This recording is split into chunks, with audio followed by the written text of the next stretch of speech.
Bienvenidos a un episodio más de Metodología de la Investigación. Continuamos con este tema de la población y la muestra y ahora hablamos de las muestras no probabilísticas. Las muestras no probabilísticas las usamos sobre todo cuando tenemos poblaciones pequeñas o en el caso de la mayoría de las investigaciones cualitativas, donde es el investigador el que establece los criterios de selección. Volvemos a nuestra historia. Tenemos la población, luego tenemos la muestra y finalmente tenemos que elegir la técnica de muestreo. Les voy a hablar de algunas o un par de técnicas de muestreo no probabilísticas. Una, y la más usada, la más común, sería por conveniencia. Es decir, en función de qué tan accesibles son esos sujetos, nosotros tenemos que establecer cuáles son los criterios que necesitamos para identificar las personas clave, y por lo general, si el investigador es quien establece todos esos criterios, pues hablamos de que son unas fórmulas no probabilísticas por conveniencia, es decir, porque se ajustan a todos los criterios de elección que ha establecido el investigador. Pongamos un ejemplo, vamos a los ejemplos en nuestro texto de Word. En esta investigación que les propongo vamos a trabajar con una asociación de adultos mayores que tiene pocas personas, además porque es muy puntual de un barrio en específico. Entonces la población, ¿quiénes serían? Todos los adultos mayores que pertenecen a esta asociación Abuelito Feliz. Estoy diciendo que ahí hay 50 adultos mayores. Como es un tamaño pequeño de la población, los podemos tener a todos, podemos hacer la investigación con esos 50 adultos. Queremos saber si ellos están teniendo una adherencia al tratamiento, qué enfermedades tienen y cómo están siguiendo todas esas recetas médicas que les están enviando para el manejo de sus diferentes enfermedades. Entonces es una investigación con una muestra no probabilística, ya que no todos los adultos pueden ser tenidos en cuenta, es decir, no cualquier adulto mayor me sirve, tiene que ser de esa asociación, de ese barrio y tiene que ser mayor de edad.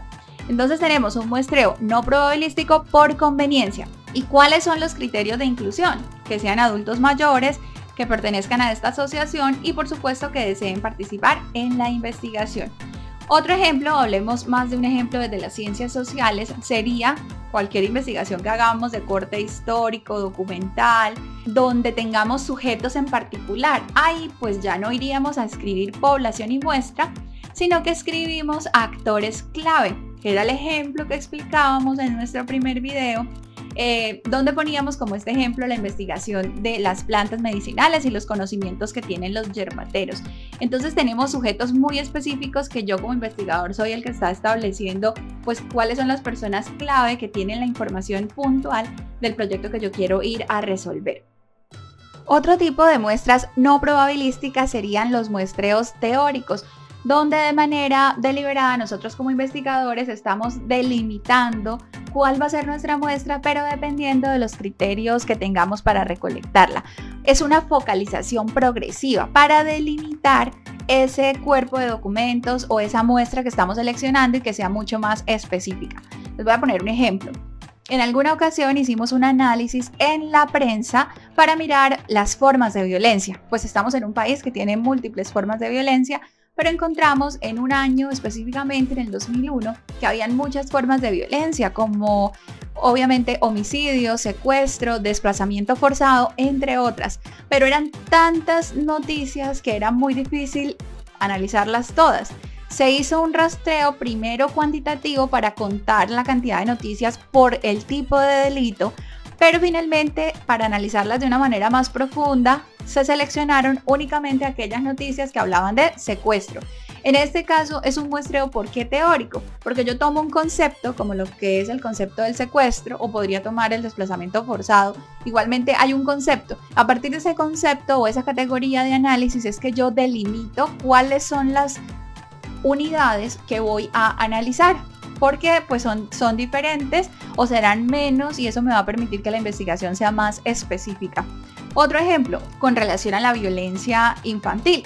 Nuevamente, hay una gran cantidad de noticias sobre violencia infantil. Si lo delimitamos, por ejemplo, por el concepto de negligencia, pues vamos a tener un número más reducido y eso nos va a permitir hacer un muestreo teórico con una población o con este caso con un cuerpo de documentos limitado y que yo voy a poder analizar en profundidad. Pasemos a un tercer tipo de muestra no probabilística y es el muestreo por bola de nieve, pues que muchas veces yo no conozco quiénes son los sujetos claves, quiénes me pueden ayudar.